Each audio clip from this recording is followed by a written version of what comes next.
AfriForum challenges Eskom's tariff reforms on solar power users.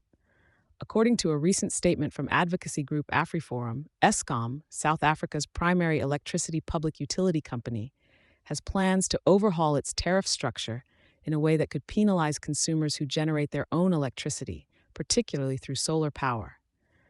AfriForum, a civil rights organization, has accused Eskom of aiming to punish self-reliant energy consumers as part of its Retail Tariff Plan (RTP), a charge that Eskom likely disputes but has not yet publicly responded to. Nersa, the national energy regulator of South Africa, released a consultation paper discussing the RTP that focuses on disaggregating costs in the interest of promoting transparency and ensuring clear delineation of charges for services, including access to Eskom's power grid. With the paper now open to public feedback, AfriForum plans to present its outlook and criticism of what it views as unfairly burdensome to solar power users.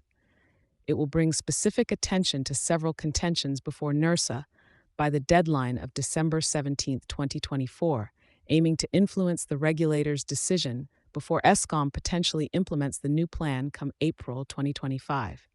Eskom's proposed tariff changes would significantly increase fixed costs for consumers, says AfriForum.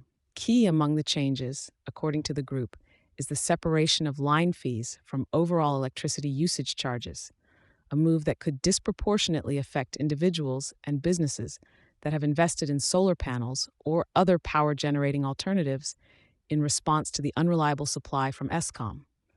Further, Eskom is reportedly considering adjustments to time-of-use rates and periods, which dictate pricing based on when electricity is consumed. Revisions to residential tariffs and subsidies, such as the electrification and rural subsidy, are also part of the proposed changes.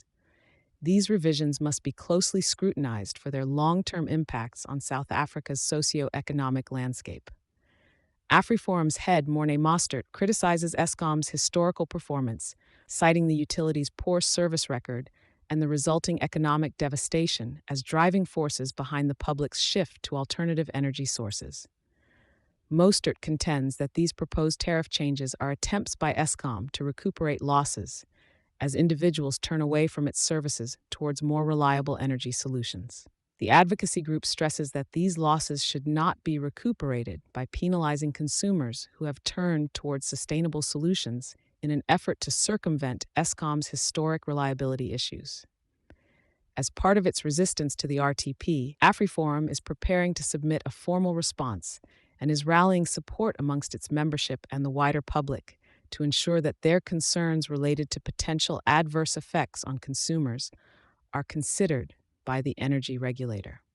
In summary, AfriForum seeks to hold Eskom to account for what it views as an unjust economic imposition on energy consumers, particularly those who have sought independence from the grid through sustainable energy practices. The organization underscores the duty of Nersa to protect the interests of these consumers, emphasizing the danger of overlooking Eskom's legacy of inefficiency. Thank you for choosing Satori News.